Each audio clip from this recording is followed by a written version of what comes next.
아시안게임 결승전에서 한국에 패하자 일본이 특유의 반성의 모드에 들어갔습니다.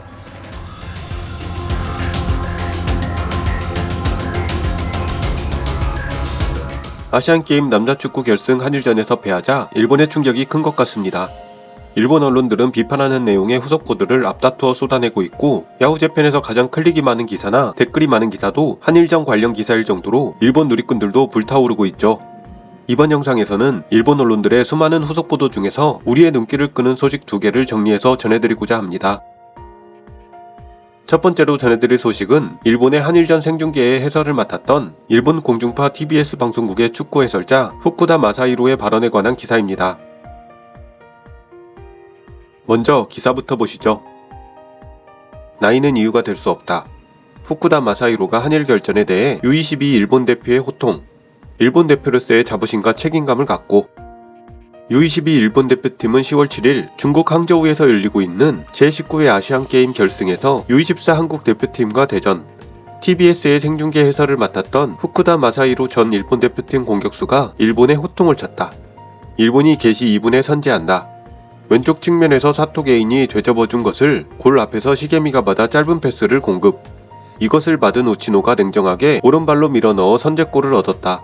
그러나 27분 한국의 정우영에게 헤더로 네트를 흔들리며 동점으로 따라잡힌 채 1대1로 전반을 마쳤다.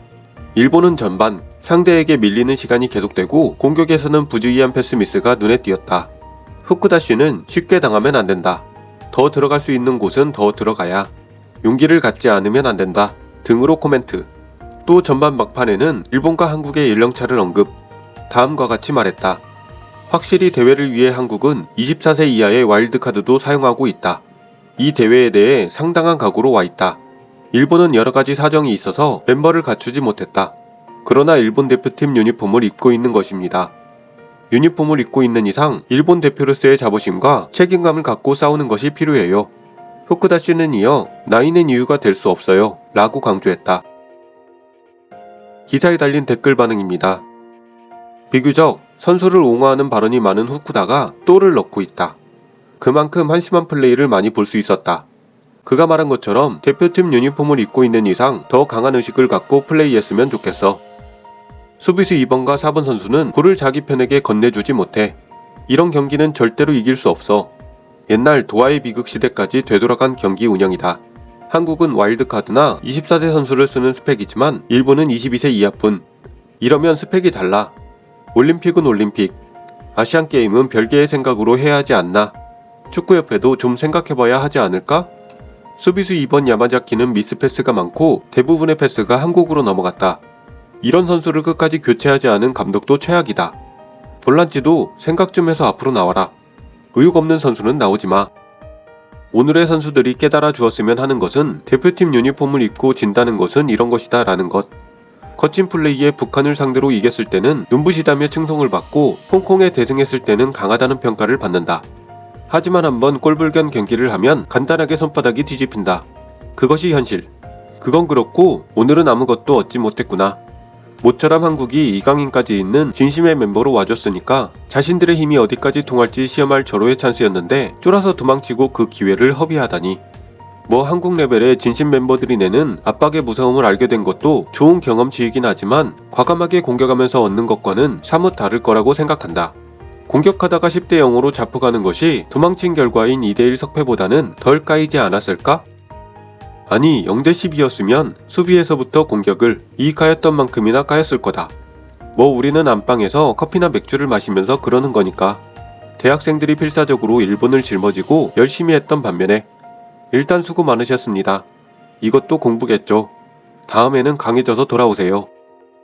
오늘의 한국 대표는 일본 수비수에게 넘어져도 파울 어필을 하지 않고 바로 일어나서 계속 플레이에 슛까지 가져가고 있었다. 그거 외에도 어쨌든 기백이 대단했다. 그냥 한국이 강했다는 이미지. 완전히 힘에서 패했네요. 정신론은 좋아하지 않지만 마음가짐의 부분에서 지고 있었다. 앞으로도 멤버 교체는 있겠지만 정식 U22 대표의 선발 시험 같은 거잖아. 한 수 위의 상대에게 기백이 밀려서 안 되는 놈은 안 돼. 한 수 위와의 게임을 즐길 수 있을 정도의 선수만이 U22에 뽑혀야겠지. 그런 의미에서는 굉장히 좋은 경험을 했던 경기야. 결승까지 와서 제대로 싸웠다 라는 얼굴을 하고 있는 것은 후지타와 도중에 출전한 선수들 뿐이었다.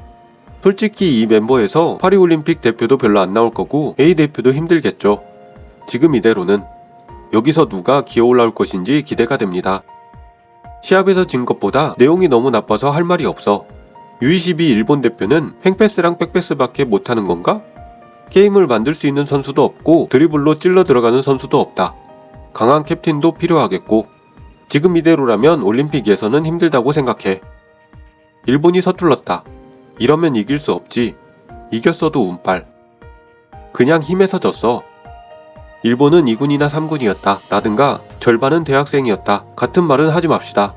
싸움의 징계가 짖는 것입니다. 그냥 한국이 강하고 일본이 허접이었다 라는 이야기일 뿐입니다. 아마 북한 여자팀과 해도 졌을 거야. 왜냐면 백패스 연습밖에 안 했으니까.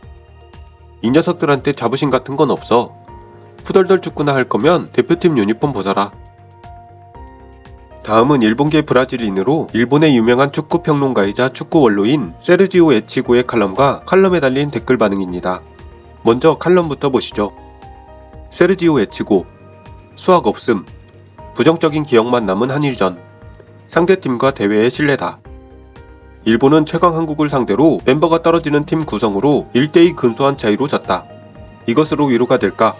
완패야 완패. 골키퍼가 열심히 해서 2실점으로 끝났지만 4점, 5점을 빼앗겨도 이상하지 않은 전개였다. 파리올림픽을 목표로 하는 연령대에서 대학생을 많이 포함한 서브 멤버들이 경험을 쌓았다고 변명할지도 모른다. 육성이라. 선수는 이기며 잘하는 거지. 젊은 선수를 키우고 싶다면 이길 수 있는 멤버로 도전해야 한다. 일부러 떨어지는 멤버로 우승을 노리다니 상대팀과 대회의 신뢰다. 부정적인 기억만 남는 경기를 하고 말았다. 이번 대회 북한의 플레이가 더럽다 라는 말을 들었다. 그런데 이날 일본도 상당히 더러운 플레이가 있었다고. 후반 추가 시간. 오른쪽 측면에서 미드필더 사토가 뒤에서 상대의 다리를 걸어 경고를 받았다. 역습을 허용하고 전력으로 뒤에서 발을 노리고 태클했다. 한방 퇴장도 이상하지 않은 플레이다. 냉정하게 생각해 주었으면. 평소의 사토라면 그런 플레이는 하지 않았을 것이다. 하지만 실력차가 너무 많이 나는 상대에게 어떻게든 이기고 싶다 라며 붙잡고 싶은 마음이 너무 강해서 넋을 잃은 것이겠지. 이래서는 다음으로 이어지지 않고 옐로카드 한 장으로 실점 위기에서 벗어날 수 있었다 라는 낙관적인 생각만 남는다. 이 기억은 사토의 성장에 방해가 되겠지. 한국은 병역 면제가 걸린 경기에서 타이틀을 따러 갔지만 일본은 경험을 쌓으러 갔다. 이래서는 시합이 안 돼. 스케줄 조정이 어려워 J리그 클럽을 배려했을 것이다. 예전에는 J리그와의 스케줄 조정이 어려워 초청받았던 남미 선수권에서 사퇴하기도 했다. J리그와 일본 축구협회의 사이가 굳건하지는 못한 거지. 유니버시아드 대회의 종목에서 축구가 없어졌으니 스케줄을 끈질기게 말한다면 앞으로 아시안게임은 대학생만 출전시키면 좋잖아. 칼럼에 달린 댓글 반응입니다. 이 결승전에 한해서는 일본이 스스로 패배를 자초했다. 너무 아까운 경기를 했다. 결승의 한국전이라는 귀중한 경험을 쌓을 수 있는 기회를 스스로 망쳐버렸다. 한국이 대단한 것도 이강인이 너무 대단한 것도 아니었다. 상대 선수 2명을 일본 선수 8명이 맡고 있는 장면은 너무 웃겼다. 무엇을 할 수 있는지 무엇을 할 수 없는지 시도도 하지 못하고 시간만 흘러갔다. 그런 의미에서 수학이 없다는 표현은 맞아. 아니 그냥 정신론일 뿐. 저렇게 실력 차이가 나면 이길 수가 없어. 실력차가 너무 많이 나서 소극적으로 보였을 뿐. 아니 의외로 일본이 패전했지만 수학은 있어요. 이번에 우승한 한국 대표팀의 상당수가 파리올림픽 대표가 되기 때문에 파리올림픽 때는 병역 면제 동기부여가 사라진 수학이 있다. 파리올림픽 때는 이번 대회만큼 필사적으로 싸울 이유가 없기 때문에 일본인이 상상하는 것 이상으로 커다란 수학이라고 생각해요. 오이와 감독은 어떤 매니지먼트를 하고 있었을까? 수비 라인은 겁에 질린 축구를 하고 있었다. 앞이 비어있는데도 멈춰서 골키퍼에게 돌려주고, 볼란치도 앞을 향하면 국면이 바뀌는 곳에서도 앞을 향하지 않고, 분명히 구멍이었던 3번을 후반 도중까지 끌고 간 것은 어떨까? 감독의 재능은 없는 듯. 감독 운운보다 선수들이 경기에서 도망치고 있었다. 백패스가 무슨 의미가 있는지 모르겠지만 이왕 뺏길 거면 전방으로 크게 차내서 적에게 패스하면 수비 진영을 갖춰서 실점은 하지 않을 텐데 라는 생각까지 들었다. 방향 전환을 해서 상대 수비를 움직이는 것과 골키퍼까지 되돌리는 것은 다르지 않을까 라고 생각해. 가끔 차는 롱패스는 정확성도 없고 의사소통도 안 되기 때문에 전혀 기능하지 않았다. 어쨌든 패스 연계가 너무 딸려. 공간으로 내주는 패스는 전무했지만 공간으로 뛰어드는 움직임이나 뒤에서 추월하는 움직임도 전혀 없었다. 무엇을 하고 싶은지, 어떤 공격을 하고 싶은지 팀으로서 아무것도 없었다. 이렇게 약하거나 제각각인 일본 대표는 최근엔 본 적이 없어. 아무리 경험을 쌓게 하기 위해서라지만 너무 심하다. 준비 부족이겠지만 오합지졸 느낌이 대단했다. 솔직히 이 멤버 중에 파리에 갈 멤버는 없겠지. 일본의 수비수 6명인가 7명이 있는데 한국 공격수 3명이 간단하게 슛까지 가져가는 것을 보고 이길 수 없다는 것을 깨달았다. 오늘에 관해서는 세르지오 에치고의 말에 동의할 수밖에 없어. 멤버가 1군이 아니다 라든가 상대는 U24다 같은 건 변명이 안 돼. 눈앞에 있던 것이 이강인이라서 너무 리스펙트한 것일지도 모르지만 아무것도 할 수 없어서 흔들리기만 했던 오쿠다와 다가오는 것을 싫어했던 것 같은 수수께끼의 포지션으로 수비 붕괴의 원인 중 하나가 계속되고 있던 시게미. 이 두 사람은 비판받아도 어쩔 수 없을 것 같아.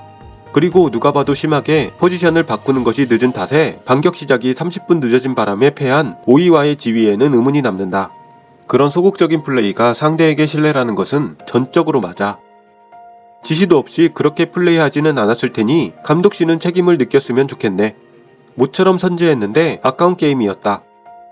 적극적으로 가서 패하는 것과 소극적인 채 패하는 것은 전혀 달라. 이번에는 승패 이전에 내용이 너무 나빴다. 진심의 한국을 이기지는 못하더라도 좀 더 적극적으로 싸우기를 바랬다. 북한이 러프 플레이라며 열받았던 사람은 사토에게도 했으면 좋겠어. 그건 전술적인 파울이다 라든가 절대 말하지 말고. 촌스러우니까. 물론 북한이 한 것도 안 돼. 하지만 사토의 것도 안 돼.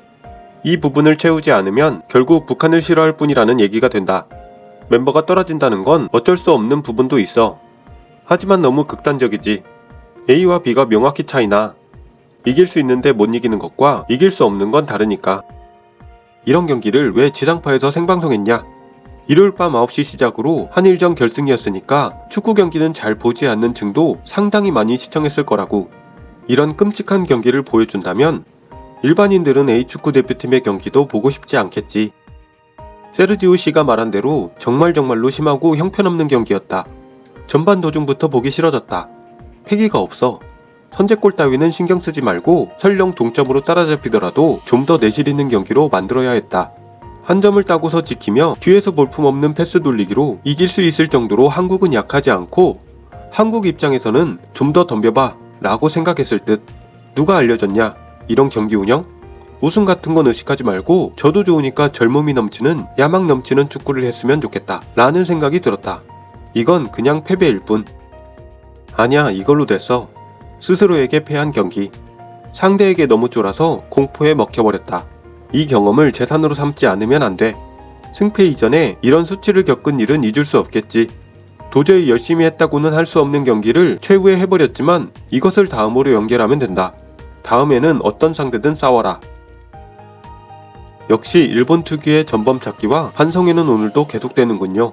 한편 이강인 선수의 소속 클럽인 파리 생제르맹은 구단 공식 SNS를 통해 이강인의 금메달, 한국과 함께 우승한 그에게 축하를 전한다 라며 한글로 된 이미지를 게시했고, 파리의 간판 스타인 킬리안 음바페는 이강인 선수의 SNS 게시물에 가장 먼저 축하의 뜻을 전했습니다. 금메달의 기쁨을 안겨준 대표팀 선수들은 이제 각자의 소속팀으로 돌아가게 됩니다. 소속팀에서도 힘내고 멋지게 활약하기를 바랍니다. 오늘 영상은 여기까지입니다. 시청해주셔서 대단히 감사합니다.